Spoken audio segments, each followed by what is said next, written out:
I have my dream job. But even dream jobs have not so dreamy parts. That's where ServiceNow's AI specialists come in. They don't just tell you what to do about your busy work, they actually do it. That way your team can focus on what matters. To learn how to put AI to work for people, visit servicenow.com.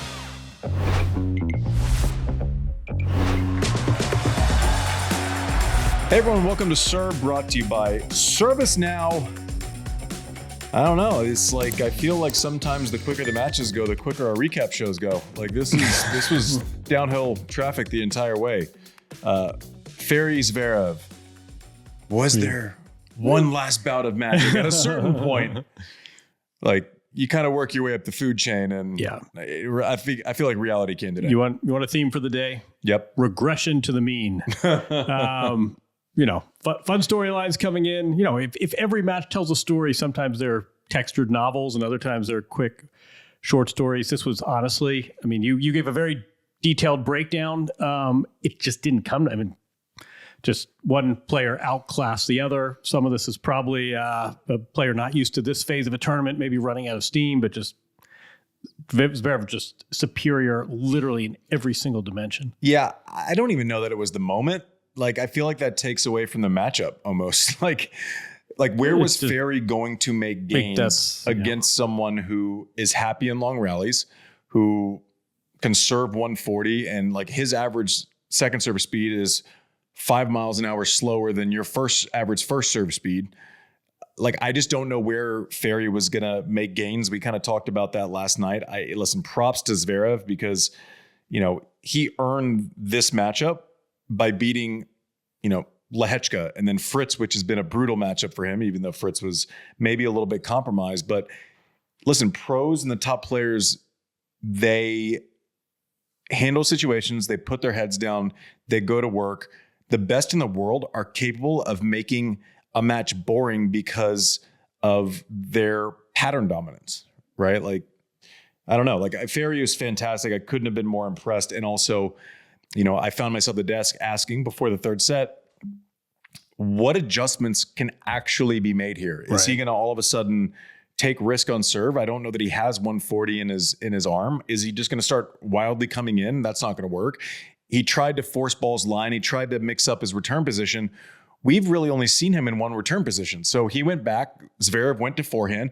He kind of laid it up and didn't have one that could actually stick it off that pace. So at a certain point, I don't know that there was a solution to be had, right? I don't think it was just about execution. Yeah. I think there's a reason one player is number 2 in the world and is coming off a major and has now won 13 straight matches at majors. There's another, Arthur Fery had a great event, but this was a bit of an outlier. Let's see if he can build on it. I just got the feeling it wasn't even about court positioning at one point. It was, Zverev hits with more precision. He hits harder. Remember when Zverev used to have like a 40 mile an hour differential between first and second serve? That's not the case anymore. He's averaging over 116 miles an hour in second serve. Do you remember when he went through this phase of like 88 mile an hour second serves? Yips. Yips, exactly. Yeah. There it is. Word, you're not supposed to say it. Yips.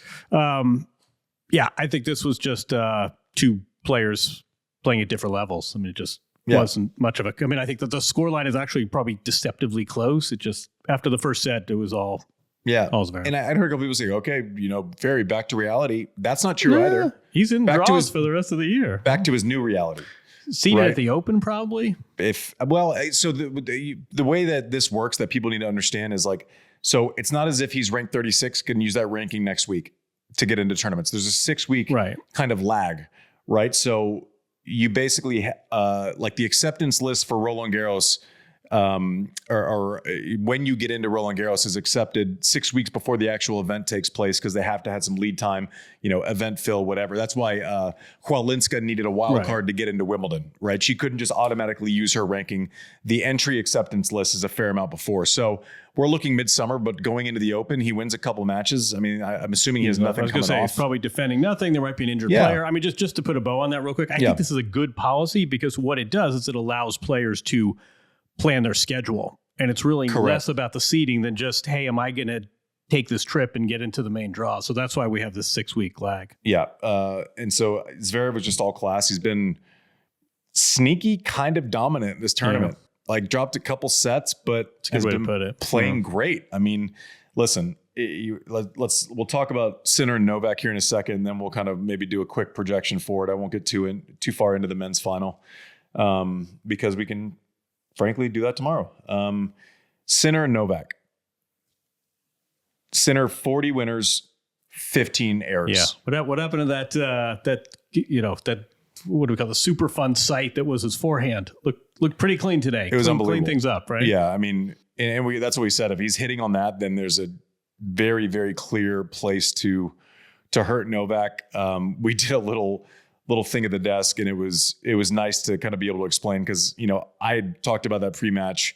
He's going to burn him this side. He ended up doing that. Like that was where if Safiullin sees it and is going there, and he's using that tactic, FAA is using it and going there and seeing that tactic. They're seeing something on that side. And what I see is Novak, when he moves to the forehand, that's where kind of the defense maybe isn't the same as it was 5 years ago.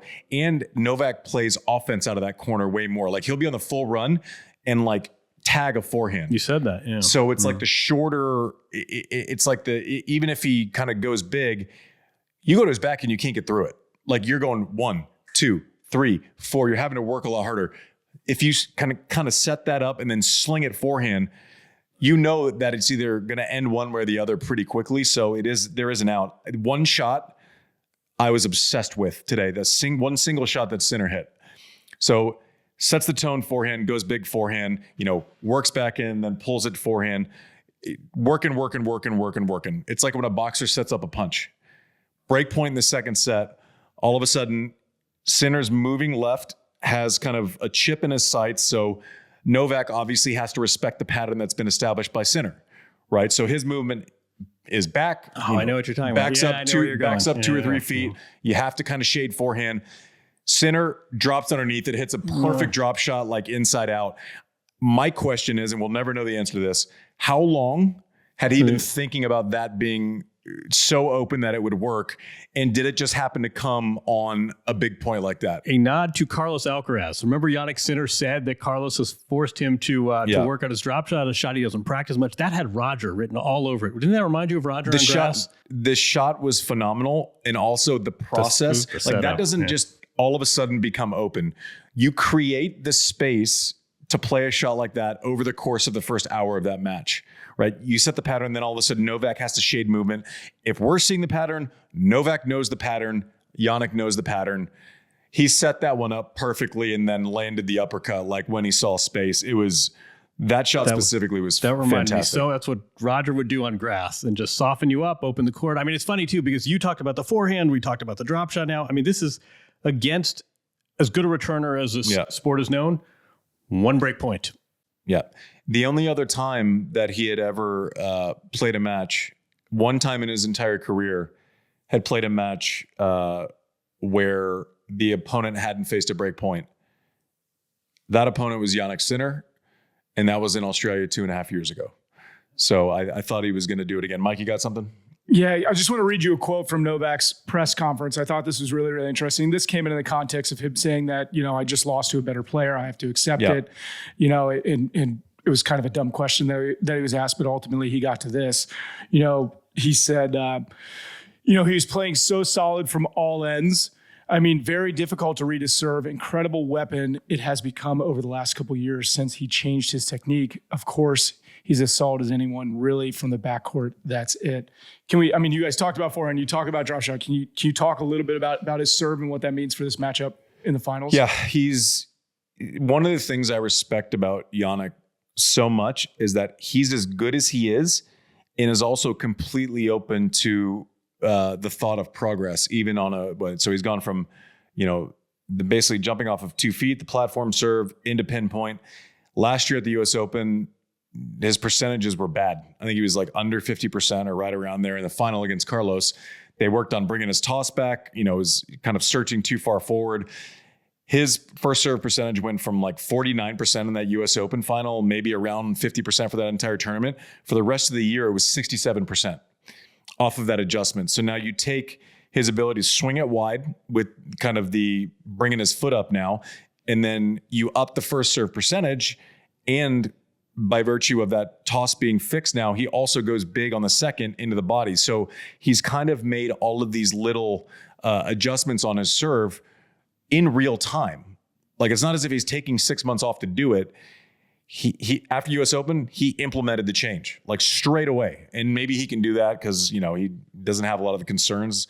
He's not exactly at the trying to put food on the table portion of his career, so, maybe he makes that. But also, a lot of us dummies are really stubborn about adjusting, fixing. We're precious about what we have. We're scared of what change might come.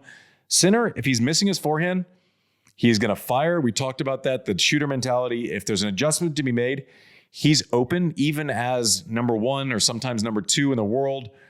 He's open to change. Like, he went straight in to the US Open press conference last year after losing to Carlos and said, I need to make changes. we gotta retool. Are you sure? Do you want to think about that a little longer? And just did it. No, the platform, this wasn't even 88% first serve points won today. And against Novak? 63-ish% on second serve points won. Against Novak?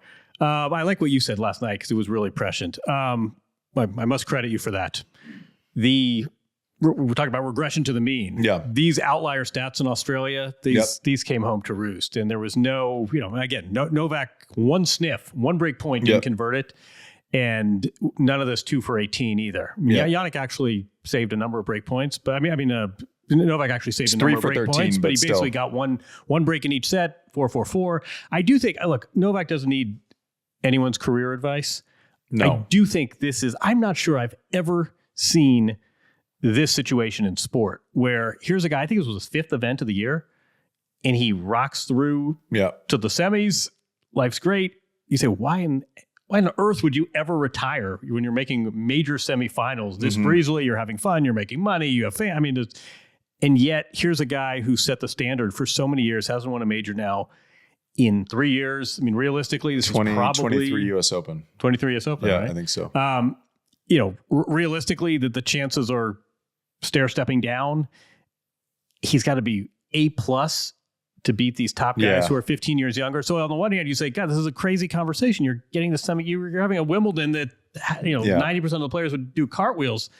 And the flip side is, it's very strange to see Novak Djokovic go 3 years without winning a major, and what's the term in geometry? The asymptotes getting closer to the. That's what I was going to say. To the x-axis. So I don't know. Whatever fulfills him, God bless. We hope he plays till he's 99 years old. But it's a weird situation he's in, isn't it? Did you say asymptotes? I was going for Sean. Sean, what are the kids saying? No, not that. There's edit that out. There's no, don't edit it out. I'm just saying the odds are declining. I want to see the Google search. Why are people typing in asymptotes? Why is trending? It's trending. Targeted ads. Here's what I think. Simply. What do you think? I think Novak for so long was that guy who everyone had to play perfectly against to beat him, right? And that includes the best players in the world, right? Now I think he is the one that has to play perfectly against a couple of guys to get that win. And I think that's the shift. It's kind of a fun challenge. You can look at it that way. It is a fun challenge. As the guy who never was was always the guy who had to play perfectly, it's not that fun most of the time. Probably might have been more fun had I had 24 in the bank with that challenge. But your point is a good one. Like, he's playing part-time tennis and he's still making the semis of majors in the final. He made a final and a semi in the last 3 majors. Pretty good. It's absurd. Right. So on one point, it's so hard to do. Like, that's a career year for great players. Right. A lot of really great players. So what do you do? And I'm going to offer you the simplest solution. If his family likes traveling, if he still likes playing, he seemed happy in his press conference. It wasn't as if, I don't know that he gets run out of the building and he's devastated. It didn't come off that way. I saw a couple of clips and he was pretty matter of fact.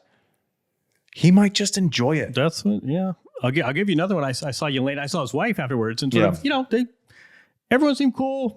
Dad didn't win today. Nobody's rending their garments and crying. Yeah. Like, we're good. It was fun. It's the middle of summer. Dad got to the Wimbledon semis. I don't know if that's a factor or not, but we were talking about how normal the Coco setup was, and Dad's moving the brother into the dorm room. Yeah. Well, this also seemed very conventional and healthy, and Dad didn't win today, but nobody was crying in their beer. Yeah, I mean, I don't know. I don't think anyone should weigh in about when he should stop. Exactly. If I know there's going to be an article tomorrow somewhere where some jackass is going to say, he should stop. Shut up. Yeah. No, He's so much better than you currently than you will ever be at your job. Here's the column, all right. That's as long as you find fulfillment, go. I don't know why anyone would want, I mean, play till you're 99, dude. 100%. I don't think he'll ever let it get to like that tragic state where there's 3 second round losses in a row. Yeah. I just don't see that happening. And he's too good. Like we're not close to that. If he can stay quasi healthy, like semifinals and lost 4-4-4 to a generational player. Correct. It's just he now has to be the guy to play perfectly against the top guys. Whereas for so long, you had to play perfectly against him, and he might be able to play B, C game and still give you hell and win. Right. I think that power dynamic has shifted. And he admitted, I mean, listen, he went into his press conference last year after the U.S. Open, after he lost, and he said, listen, I don't know if I can go through those guys back-to-back at a major anymore. So this isn't news to anyone. This isn't going to be news to him. Right. Like he's going to be eyes wide open. And he'll also tell you, last 2 years, the guys that I have to play perfectly against, I've beaten them both in a slam. Yeah, exactly. In the last 2 years. Yeah. Yeah. Last year, beat Alcaraz in a slam. This year, he beat Sinner in a slam. So, I don't know. I don't know that I just want to have, like, let's not be in a rush for an answer. No, there's no answer. Because whatever why don't we just, like, if he plays, he plays. If he doesn't, he doesn't. Like, at this point, all answers are good answers to me and Novak. Like, props, amazing what he's doing. Fantastic. My only other question I was going to ask you was, do you think 5+ hours with Felix expressed itself today, or you think this is just Sinner firing on cylinders and just two players, one of them was better today? Maybe. I also think that if he had 3 days rest, the patterns would be the same. Right. I don't know that the time off the court. I think at one day he did have 3 days rest, right? No, he had 2 days rest. He had 2 days off. Rest. Yeah. So I guess I just mean, I don't think it was a factor. Only he knows how his body was feeling. You know, it's not as if this result in a silo was very different than a couple of the matches we've seen. You know, he beat him here straight sets last year. He ran him out of the building in 2024 in Australia. So it's not as if we haven't seen this result in this matchup the last couple of years. So maybe is the answer. And we've seen Sinner kind of go through him a couple times. You know, he's won 6 of 7 now, right? So if it did bother him, I don't know that it was, you know, how much it kind of effectuated the result. I don't know. I think it's minimal. I also will tell you, I've heard he's very eager to play in the mixed event at the U.S. Open. So, you know, another major's on the horizon. I don't think he's going to be making any rash decisions. All right, you're giving me the little grin, which means you know something we don't. But I'll move on. Come on. All right. I'll move on. You got something. You guys got something cooking. I don't think you're ready for it. I'm not ready for it. You on. It's cooking. He's not ready. You know he's ready. Noskova. Yeah. Muchova. How's that sleep going to go tonight? For whom? That's the question. For big occasion both. For both. Yeah. I don't know. I mean, I can talk myself into either side on this. Played once head-to-head at the U.S. Open, went 3 sets, 2 women, same country. I don't know how close they are. I mean, I don't think there's any friction, but different parts of the country, different ages. I saw Sven Grodfeld, who's coaching Muchova, who just said she just seems really comfortable here. And we've seen that in the way she's closed out 3 setters. We've seen that in the way she's used every inch of the court. She plays this sort of flashy. It's like Monfils, you know, guy on Monfils with crazy shots and all this creativity and ingenuity. And then you talk to him and he would be sort of I played well today and I look forward to my next match. Like the carryover does not extend to self-reflection. Muchova is sort of very measured when talking about tennis, and then extremely expressive and creative when actually playing tennis. I prefer that to the inverse. And I just have the feeling this is her time. She's played deep into all 4 majors now. She came within we forget. We talk about that run to the Roland Garros final. She lost tight 3-setter. She was a few games from beating Iga in the 3-setter. So it's not as though she was spooked by the occasion. I've got to go. If I had to make a pick, I'd say Muchova. But I think this has the potential to be a really fun match, in part because of this. It's not really a contrast in styles, but they both really seem very comfortable with grass tennis and everything that goes with it. What do you think? I like Noskova. Ooh. Why? Well, I think Muchova is going to have to work to get out of that back-end exchange. I've just been so incredibly impressed with the way that she's been able to pin players into that corner and they don't get out of it. I think as much as I think Muchova's flashier, right? When she gets to net, it's like, it's graceful, it's athletic, it looks cool. Noskova gets there too. She won 13 points in net in her last match. Like she gets there too. Maybe it wouldn't be, we don't really measure this sport on judges' cards for flash, right? The judge from Belarus thought it was a 9.8. We don't do that. Listen, I would have loved to have like a flashy one-hander that looked awesome. Sure. It's a math contest, not an art show. Right. I will say this is not the final that we expected, but the more I've been sitting here today, I'm like, maybe it should have been. Exactly. Right? Noskova wins the biggest lead-up event. Beating Pegula, too. Pegula and Yala in the semis. Muchova wins the week before and kind of rolls that momentum in. She got a 10-match win streak. Something that was interesting to me, I was kind of in our huddle with our producers today, and the stat 4 out of the last 8 finalists in the women's side have been Czech. We went through 7 minutes of what they want to be called. Menchik was on the desk and was like, I'm fine with Czech Republic, and everyone's like Czechia, or you're a bad person.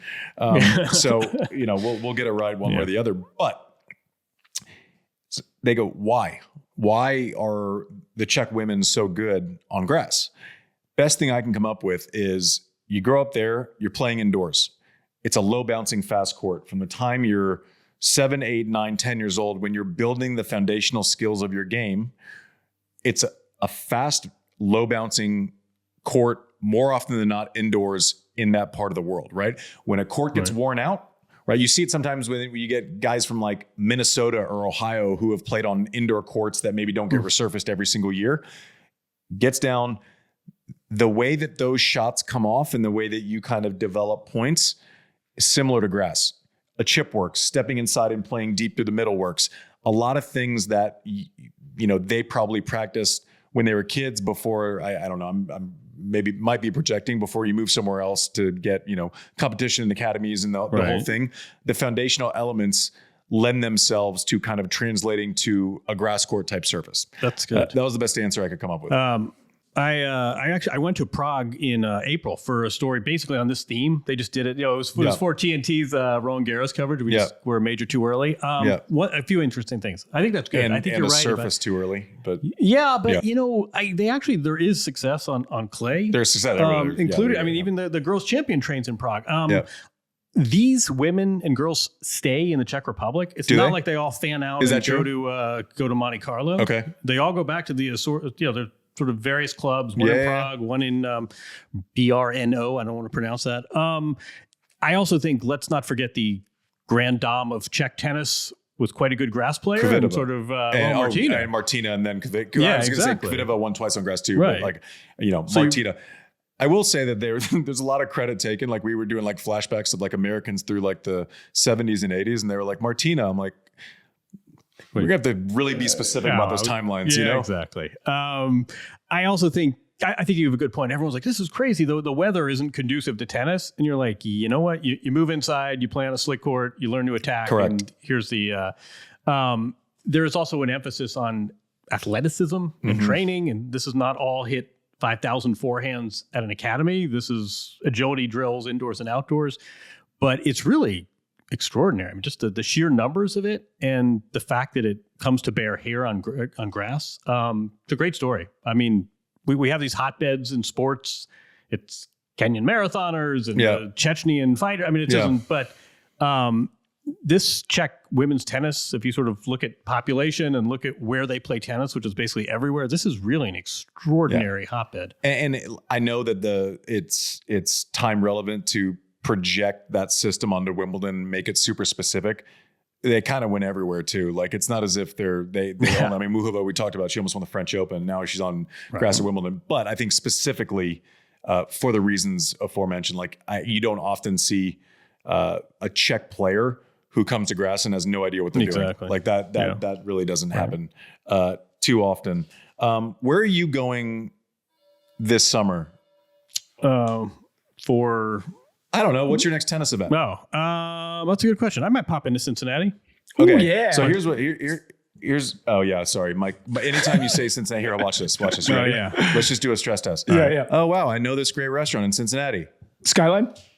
See, he can't help himself. I used to play tennis in Cincinnati. Mason, Ohio? Yeah, so he can't help himself. So anytime you say Cincinnati. Hometown pride. Yeah. But I guess my point is, listen, people coming through, we've talked about the village experience. We've talked about the home that we found on Airbnb. I kind of want to send out if there's a big event in your town, be a host. Oh, simply. How good would this experience be there? It'd be fantastic. This, that's what I'm saying. That's what I kind of want. That's kind of what I'm into. It's been a great experience. So do that. Be a host on Airbnb. Let us feel like we're at home, but experience the action close by. I think I'm going to have my cousins sign up to do it. I keep telling them, but my cousin Jake. Oh, are you from Cincinnati? Yeah, I'm from Cincinnati. Why didn't you mention that? Did you know that? I had no idea. Did you know that he's from Cincinnati? You learn something new every day. Weird. Wait, you want Cincinnati trivia? Seriously? Cincinnati accommodations trivia? Peyton Stern's family used to host Grigor Dimitrov when he came to Cincinnati. So not everyone goes to the Marriott. There we go. Yeah, there seems to be an appetite for staying in private homes and not just hotels in the My uncle actually Dayton hosted area. Rod Laver once. Come on. Yeah, really? He used to be the tournament director of the Cincinnati Open when it was at Coney Island, down on the river. Are you? Whoa. You're from Cincinnati? I didn't know that. Yeah, I'm from Cincinnati. Shout out. That's cool. Why didn't you mention it? Can we shout out Cincinnati? Cincinnati? There's no chance that we can talk about Cincinnati without talking about the legend, Doug Spreen. I can't get through my trainer forever. I can't I can't let that slide. My favorite person on earth, legend, Doug Spreen. We got anything? Oh, stat of the day brought to you by ServiceNow. What do we got? 13. Anyone Bueller? Anyone cheap seats? 13. How old was Dean Goldfein when he had a bar mitzvah? Not a bad guess. All right, what else you got? Yeah, I feel like that's All right. well played. Well played. It is not that, believe it or not. That is not my ServiceNow stat of the day. Yes. I appreciate that joke more than you'll ever realize, by the way, as Dean pipes in from the cheap seats. Now with Zverev's win today, 13 men in the Open era have made the finals of all 4 slams. Oh, yeah. Oh, you want one? You want an add-on? I'm not going to say corollary. You want Is this an add-on? about Dean's mitzvah? No, but we'll get to that. Okay. That's a deep cut. Okay. All right, 13 for Zverev. 2 of those players are younger than he is. Well, sure. Alcaraz Sinner. Alcaraz and Sinner. Yeah. He is the only player born in the 90s, is Zverev, to achieve that. Oh, okay. So we skipped a generation. That's wild, isn't it? Yeah, it's because those greedy bastards, the big exactly. three. This guy's knocked everything. Murray's one of them. Also, and these two schmucky kids come on and they then take everyone's bacon 4 of too. them. So there's one player born in the 90s who has achieved that, but he is the 13th. Is Props. Zverev. Good for him. Props. Anyways, Mike, anything else? That's it. We got finals coming up. Hey, Mike, I got a question for you. Yeah. Where are you from? It's this little Thanks for town watching, down by sir. a river. Cincinnati. I have my dream job. But even dream jobs have not so dreamy parts. That's where ServiceNow's AI specialists come in. They don't just tell you what to do about your busy work, they actually do it. That way your team can focus on what matters. To learn how to put AI to work for people, visit ServiceNow.com.